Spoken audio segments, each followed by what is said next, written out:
ProsperityClassics.com presents The Science of Getting Rich.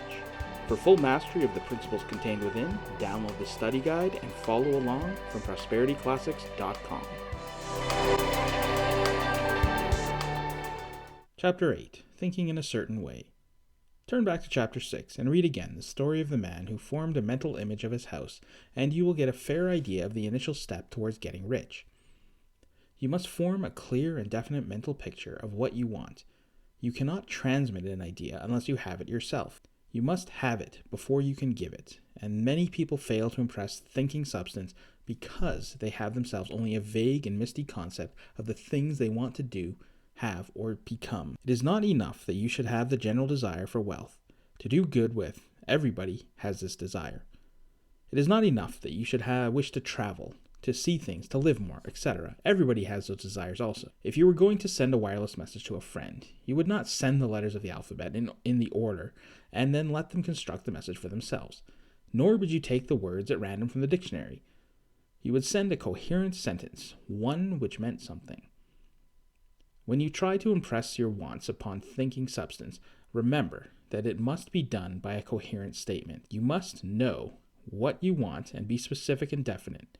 You can never get rich or start the creative power into action by sending out unformed longings and vague desires. Go over your desires, just as the man I had described went over his house. See just as you want and get a clear mental picture of it as you wish it to look when you get it. That clear mental picture you must have continually in mind, and, as the sailor has in mind the port towards which the ship is sailing, you must keep your face toward it at all times. You must no more lose sight of it than a helmsman loses sight of the compass. It is not necessary to take exercises in concentration, nor to set apart special times for prayer and affirmation, nor to go into silence, or to do occult stunts of any kind. Some of these things are well enough, but all you need to know is what you want, and you want it so badly enough that it will stay in your thoughts. Spend as much of your leisure time as you can contemplating your picture. But no one needs to take exercises to concentrate his mind on a thing which he really wants. It is the thing you do not really care about which require effort to fix your attention upon them. And unless you really want to get rich, so that desire is strong enough to hold your thoughts directed to a purpose as the magnetic pole holds the needle of a compass, it will hardly be worthwhile for you to try and carry out the instructions given in this book. The methods set forth here are for people whose desire for riches is strong enough to overcome mental laziness and the love of ease, and to make them work.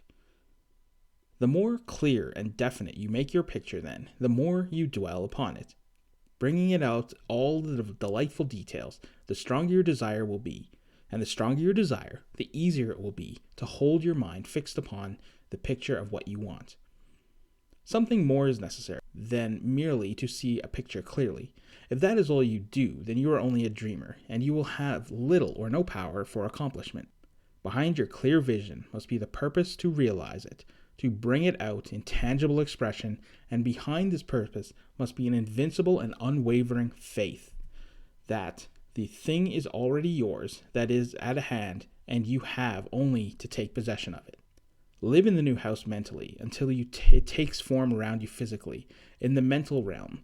Enter at once into full enjoyment of the things you want. Whatsoever things ye ask for when ye pray, believe that ye receive them, and ye shall have them, said Jesus. See the things you want as if they were actually around you all the time. See yourself as owning and using them. Make use of them in imagination just as you will use them when they are your tangible possession. Dwell upon your mental picture until it is clear and distinct, and then take the mental attitude of ownership towards everything in that picture.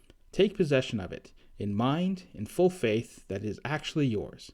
Hold to this mental ownership. Do not waver for an instant in faith that it is real.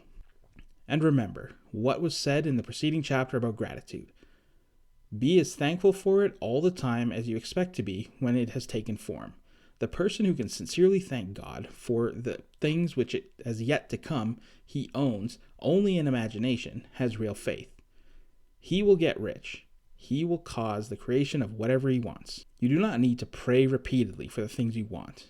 It is not necessary to tell God about it every day. Your part is to intelligently formulate your desire for the things which make for a larger life and to get those desires arranged into a coherent whole, and then to impress this whole desire upon the formless substance, which has the power and the will to bring you what you want. You do not make this impression by repeating string of words. You make it by holding the vision with unshakable purpose to attain it, and with steadfast faith. The purpose to a prayer is not according to your faith while you're talking, but according to your faith while you are walking. You cannot impress the mind of God by having special Sabbath day set apart to tell him what you want, and then forgetting about him during the rest of the week. You cannot impress him by having special hours to go into your closet and pray, if you then dismiss the matter from your mind until the hour of prayer comes again. Oral prayer is well enough, and has its effect, especially upon yourself, in clarifying your vision and strengthening your faith, but it does not your oral petitions which get you what you want. In order to get rich, you do not need a sweet hour of prayer. You need a prayer without ceasing. And by prayer, I mean holding steadily to your vision with this purpose to cause its creation into solid form, and the faith that you are doing so. Believe that ye receive them. Once you have clearly formed your vision, the whole matter returns to receiving. When you have formed it, it is well to make an oral statement addressing the Supreme in gratitude. Then, from that moment, you must in mind receive what you ask for.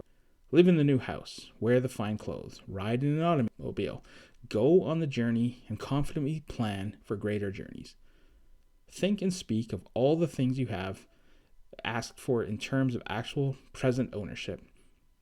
Imagine an environment and a financial condition exactly as you want them, and live all the time in the mental environment and financial condition until you take physical shape.